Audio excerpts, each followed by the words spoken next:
नमस्कार दोस्तों, पाथफाइंडर पर आप सभी का बहुत बहुत स्वागत है। हाल ही में इसरो के द्वारा एक लेटेस्ट लॉन्च कंडक्ट किया गया जिसमें कि इन्होंने एक साउंडिंग रॉकेट को लॉन्च किया है और इस साउंडिंग रॉकेट का नाम है RH560। तो इसी पर्टिकुलर साउंडिंग रॉकेट के बारे में हम बात करेंगे कि एग्जैक्टली इस पर्टिकुलर रॉकेट का क्या महत्वपूर्ण है, क्या क्या चीज़ें ये स्टडी करने वाला है, एंड ऑल्सो डिस्कस करेंगे कि असल में साउंडिंग रॉकेट्स क्या होते हैं।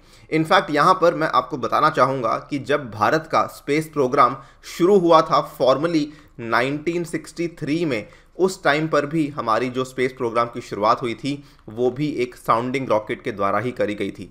काफ़ी इंटरेस्टिंग इसकी हिस्ट्री है, उसके बारे में भी हम ब्रीफली आपके साथ डिस्कस करेंगे और जानेंगे कुछ interesting facts regarding sounding rockets. चलिए स्टार्ट करते हैं मेरे साथ। मेरा नाम है Aniruddh. As you can see over here, the Hindu की ये पर्टिकुलर न्यूज़ है, जस्ट 2 दिन पहले इसको अपडेट किया गया। ISRO launches sounding rocket to study altitudinal variations in neutral winds and साथ ही में प्लाज्मा डायनामिक्स। तो ये जो साउंडिंग रॉकेट है इसको बेसिकली लॉन्च किया गया in order to study 2 things. सबसे पहला तो जो एटीट्यूडिनल वेरिएशंस हैं इन द न्यूट्रल विंड्स और उसके बाद जो आपकी प्लाज्मा डायनामिक्स है। ठीक है, आप यहाँ पे देख सकते हैं इसरो ने इसका ट्वीट भी किया था, launch of sounding rocket to study the attitudinal variations in neutral winds and plasma dynamics carried out today at SDSC SHAR Sriharikota. तो भारत का जो स्पेस पोर्ट है श्रीहरिकोटा में, वहाँ से इसको लॉन्च किया गया था। कुछ इंटरेस्टिंग इमेजेस मैं आपके साथ शेयर कर रहा हूँ। ये उस साउंडिंग रॉकेट की इमेज है, जैसा कि आप यहाँ पे देख सकते हैं RH560 लिखा भी हुआ है। अगर नहीं देख पा रहे हैं तो PDF में देख पाएंगे, जो आपके साथ शेयर कर दी जाएगी, वहाँ पर आप इसको जूम इन करके देख सकते हैं। साथ ही में ये वाली इमेजेस भी यहाँ पे दिखाई गई हैं जो कि एग्जैक्टली लॉन्चिंग टाइम की इमेजेस हैं। ये बिल्कुल इसकी शुरुआत की इमेज है और ये थोड़ा सा इसका टेक ऑफ करने के बाद की इमेज है। नाउ ये वाला जो पर्टिकुलर साउंडिंग रॉकेट था इसका लॉन्च किया गया था 12 मार्च 2021 को। तो ये वाली डेट को भी आप थोड़ा सा आइडिया रख लीजिए कि मार्च के पहले दूसरे हफ्ते में इसको लॉन्च किया गया था। एग्जैक्ट डेट आपको याद करने की आवश्यकता नहीं है। पर यहाँ पर मैं आपसे एक सवाल पूछना चाहता हूँ कि ये वाला जो लॉन्च था वो तो श्रीहरिकोटा स्पेसपोर्ट से किया गया था। कमेंट सेक्शन में आप मुझे बताइए कि भारत का जो अभी नया बनने वाला एक स्पेसपोर्ट है वो कहाँ पे आने वाला है। Please use the comment section और थोड़ा सा इंटरेक्टिव बनाइए उसे और कुछ इंटरेस्टिंग चीज़ें शेयर कीजिए ताकि बाकी लोगों की भी यहाँ पे मदद हो सके। फर्दर अगर हम बात करें कि ये एग्जैक्टली क्या क्या स्टडी करने वाला है, तो देखिए मैंने आपको 2 चीज़ों के बारे में जानकारी ऑलरेडी दे दी है। सबसे पहले तो ये एटीट्यूडिनल वेरिएशंस को स्टडी करेगा इन न्यूट्रल विंड्स। तो ये बेसिकली क्या है कि ये काफ़ी कॉम्प्लेक्स चीज़ है, आपको इसमें ज़्यादा डेप्थ में जाने की आवश्यकता नहीं है। आप इसमें ऐसा समझ लीजिए कि ये चेक करेगा कि जो विंड्स हैं, जो न्यूट्रल विंड्स होती हैं, उसमें किस किस तरह की वेरिएशंस देखने को मिल रही हैं। सेकेंड इंपॉर्टेंट टॉपिक जो कि ये स्टडी करने वाला है दैट इज़ प्लाज्मा डायनामिक्स, और ये काफ़ी इंटरेस्टिंग है। प्लाज्मा डायनामिक्स क्या होती है? आपने फिजिक्स में पढ़ा होगा कि 4 तरह के स्टेट्स ऑफ मैटर होते हैं। जो पहला स्टेट ऑफ मैटर है उसको हम कहते हैं सॉलिड, जो दूसरा स्टेट ऑफ मैटर है उसको कहते हैं लिक्विड, तीसरे स्टेट ऑफ मैटर को कहा जाता है गैस, और उसके बाद एक और स्टेट ऑफ मैटर होती है जिसको कहा जाता है प्लाज्मा।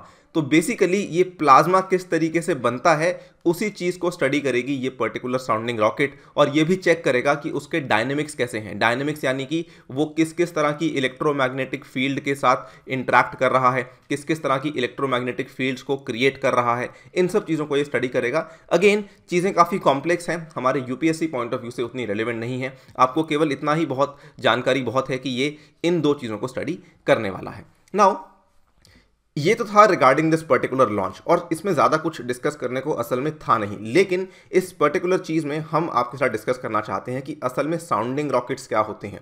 ये काफ़ी इंटरेस्टिंग है। देखिए सबसे पहले तो साउंडिंग रॉकेट्स के कई सारे और नाम भी होते हैं। इसको एक तो रिसर्च रॉकेट के नाम से भी कभी कभार कहा जाता है, या फिर इसको कभी कभार रॉकेट सॉन्डे के नाम से भी जाना जाता है। ये क्या होते हैं? साउंडिंग रॉकेट्स जनरली 1 या 2 स्टेज वाले सॉलिड प्रोपेलेंट रॉकेट्स होते हैं। ठीक है, 1 या 2 स्टेज, यानी कि इसमें जो सॉलिड फ्यूल की स्टेजेस होंगी या तो वो सिंगल स्टेज होगी या फिर वो डबल स्टेज होगी।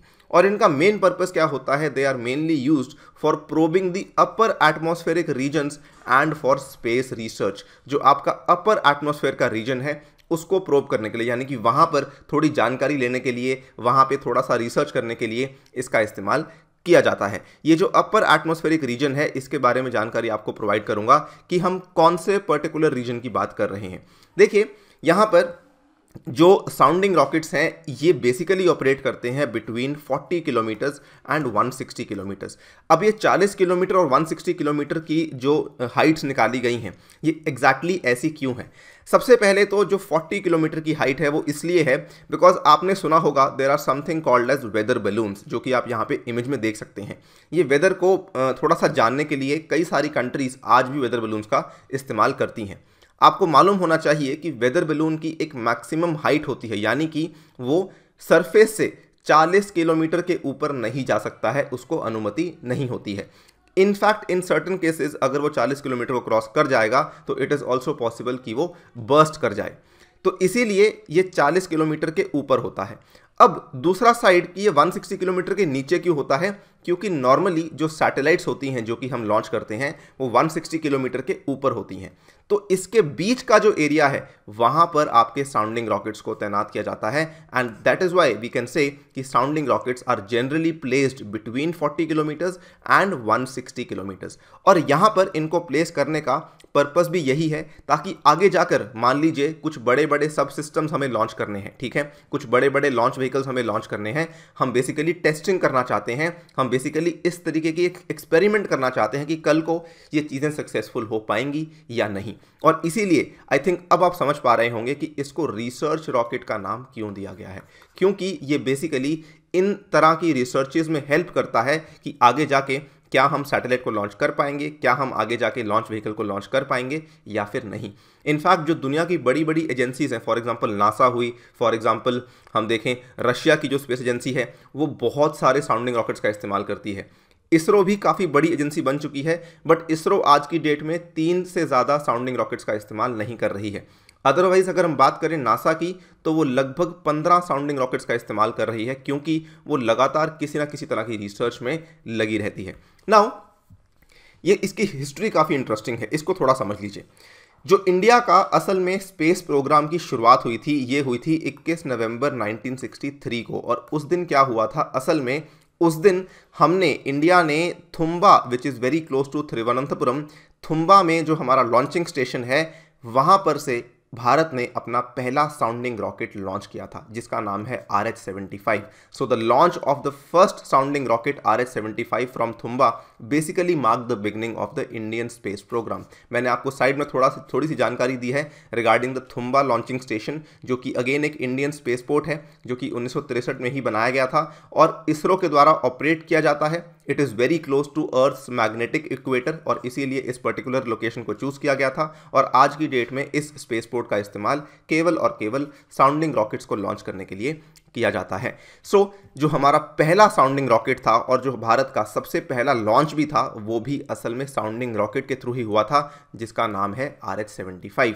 और आप ऐसा मान लीजिए जैसे ही भारत ने साउंडिंग रॉकेट्स को लॉन्च करना शुरू किया इसी पर्टिकुलर फाउंडेशन के ऊपर आगे जाके हमने कई सारी चीज़ों को डेवलप किया, विच इंक्लूड्स हमारी launch vehicle technology, which also includes हमारी कई सारी सैटेलाइट्स के अंदर जो टेक्नोलॉजी है वो भी कहीं ना कहीं साउंडिंग रॉकेट्स की मदद से ही आज हम पूरी कर पाए हैं। सो इसीलिए कहा जाता है कि sounding rockets is actually the bedrock जिसके ऊपर आज इसरो खड़ा हुआ है।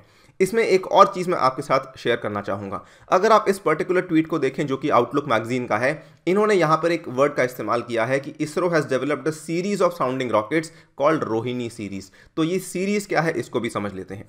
देखिए मैंने आपको पहले ही बता दिया था कि राइट नाउ इसरो 3 तरह के साउंडिंग रॉकेट्स को इस्तेमाल कर रही है और ये 3 तरह के साउंडिंग रॉकेट्स जो हैं इसमें पहले वाला है RH-200, दूसरे वाला है RH-300 एंड तीसरे वाला है RH-560।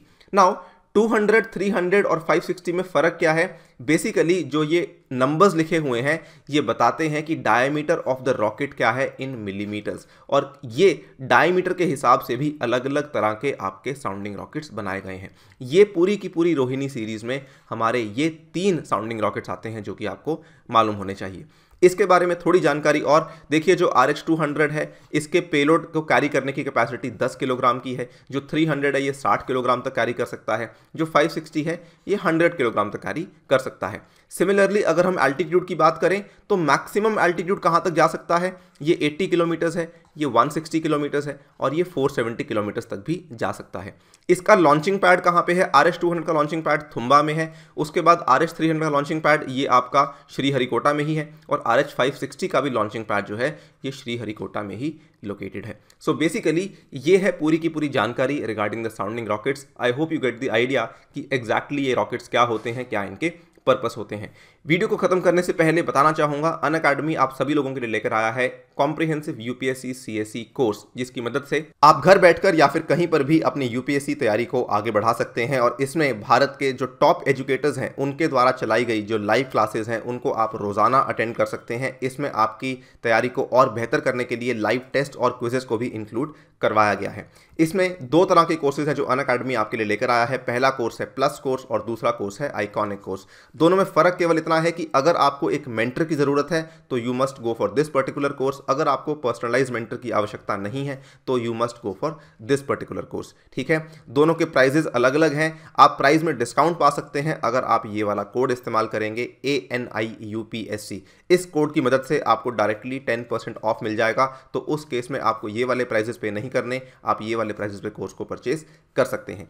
ऑल्सो यदि आप किसी और एग्जाम की तैयारी कर रहे हैं, अक्सर बच्चे करते ही हैं साथ में मल्टीपल एग्जाम्स की तैयारी, तो SSC, बैंक, रेलवेज या फिर और आपके स्टेट PCS के कोर्सेज हैं, इनको भी आप यहाँ से परचेज कर सकते हैं। अगेन आप ये वाला कोड यदि इस्तेमाल करेंगे तो आपको ये वाले प्राइजेस पे नहीं करने, आप इन प्राइजेस पे इन पर्टिकुलर कोर्सेज को परचेज कर सकते हैं।